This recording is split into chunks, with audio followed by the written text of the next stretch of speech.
Almanya, Birinci Dünya Savaşı'nın göstermiş olduğu yenilgiden ötürü İkinci Dünya Savaşı'na hazırlıklı bir şekilde başladı. Ve sonrasında dostlarım Yahudileri yok etme planı vesaire vesaire birçok atılımlar yaptı ve İkinci Dünya Savaşı'nda sonucunda yine başarısız oldu. Ama aklındakileri biraz da olsun uygulayabildi. Şimdi sizlere bu İkinci Dünya Savaşı'nı kısa videolarla derinlemesine anlatmayı düşünüyorum. O yüzden dünya tarihi içerisinde İkinci Dünya Savaşı bölümü olarak bir bölüm başlatıyorum ve bu ilk videomuzda da İkinci Dünya Savaşı'nın en kısa şekilde nasıl anlatılabileceğini sizlere sunacağım dostlarım. Çok da uzatmadan hemen girişe geçelim ve bakalım ki İkinci Dünya Savaşı çok kısa nasıl olmuş.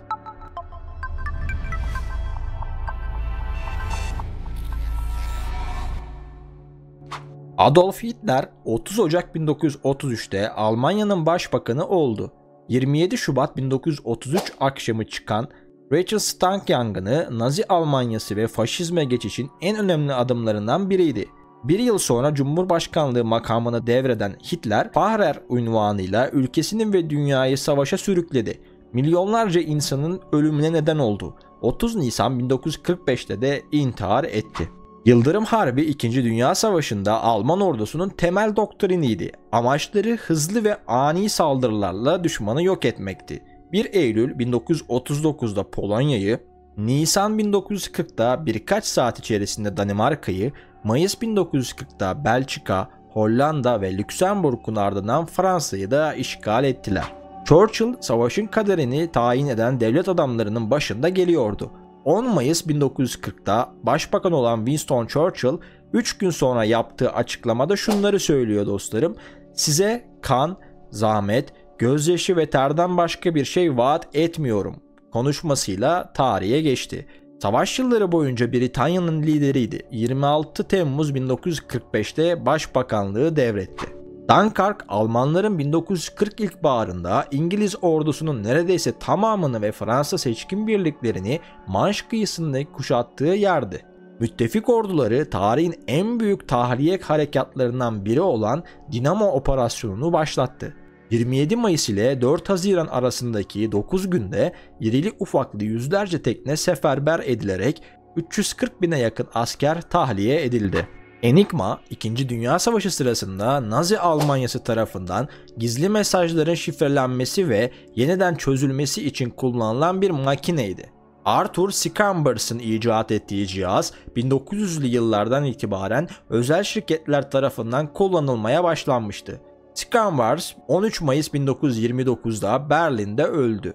Mucidi olduğu cihazın modelleri Alman ordusu tarafından kullanıldı. Ancak müttefiklerin şifre kırıcıları Enigma mesajlarını çözmeyi başardı. Fransa'nın işgali 10 gün içinde tamamladı. Alman ordusu 14 Haziran 1940'da başkent Paris'e girdi. Fransızlar 22 Haziran'da Almanların şartlarını kabul ederek teslim oldu. Hitler ertesi gün komutanlarıyla birlikte Eyfel Kulesi önünde poz verdi.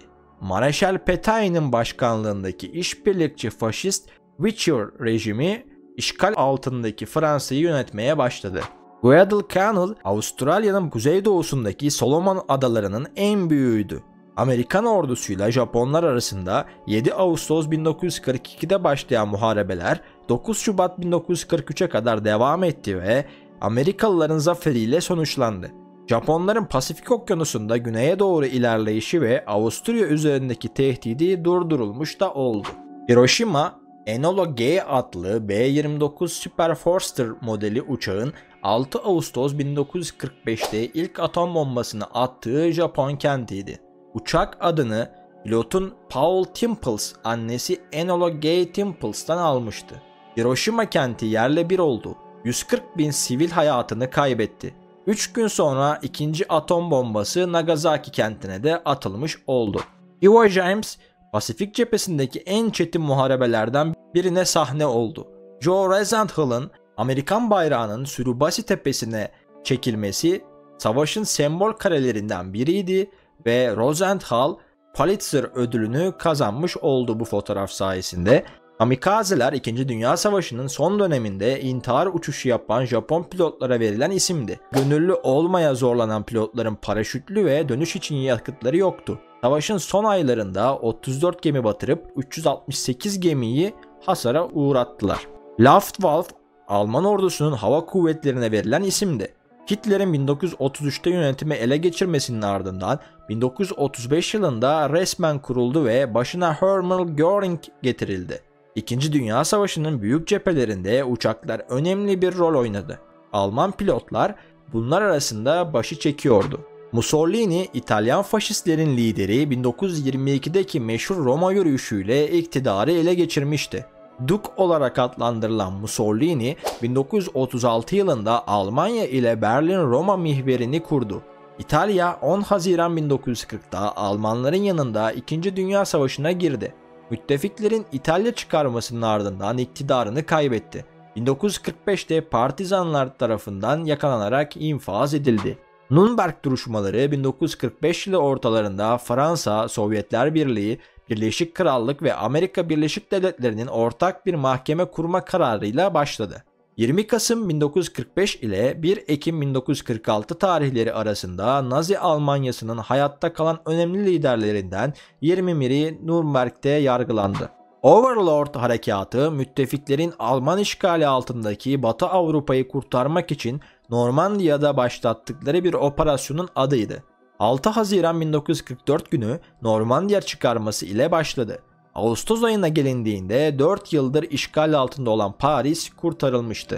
Stalin 1922 yılından 1952'deki ölümüne kadar 30 yıl Sovyetler Birliği'ni yönetti.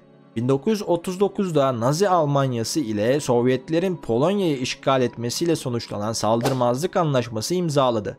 Almanya 1941'de Sovyetler Birliği'nin işgal hareketi başlatarak anlaşmayı sona erdirdi. Kızıl Ordu Almanların saldırısını püskürttü, 1945 yılında Berlin'e girdi. U-botlar 2. Dünya Savaşı'nda Almanlar tarafından kullanılan gemilerdi. Alman denizaltıları 1943 yılına kadar Atlantik'te çok sayıda gemiyi batırdı ve müttefikler için hayati önemde olan geçişi engelledi. Bu tarihten itibaren şifrelerin kırılması Alman U-botlarının sonu oldu. Yahudi soykırımı yani Holocaust, 2. Dünya Savaşı'nın en büyük trajedisiydi. Hitler liderliğindeki Nazi Almanyası 6 milyondan fazla Yahudi'yi sistematik bir şekilde öldürdü. Kamplarda gaz odaları kurdu, sivilleri katletti.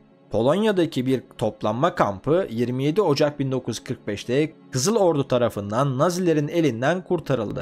Potsdam Konferansı Almanya'nın yenilgiyi kabul etmesinin ardından 17 Temmuz 2 Ağustos 1945 tarihleri arasında toplandı. İkinci Dünya Savaşı'nın galipleri Sovyetler Birliği, Amerika Birleşik Devletleri, İngiltere'nin liderleri Stalin, Truman ve Churchill'in katıldığı toplantılara Üç Büyükler Konferansı adı verildi. Zafer günü Almanların teslimiyet belgesini imzaladıkları 8 Mayıs 1945 günüydü. İkinci Dünya Savaşı'nın Avrupa cephesi kapatıldı. Ruslar Zafer Günü olarak 9 Mayıs'ı kabul ederler dostlarım. Bu videomuzun içinde sizlere genel olarak 2. Dünya Savaşı'nın nasıl gerçekleştiğini ve Almanların nasıl yenilgiye uğradığından böyle küçük küçük hap bilgiler sunmak istedim dostlarım. Bundan sonraki videolarımızda 2. Dünya Savaşı ile ilgili böyle çok fazla çekilmemiş videolar çekerek bilgilerinizi daha çok arttırmayı hedefliyorum dostlarım. Kanalımın büyümesi ve ailemizin de genişlemesi için sizlerden beğeni, abone ve yorum bekliyorum dostlarım. Kendinize çok iyi bakın. Görüşmek üzere Eğitim Masası ailesi.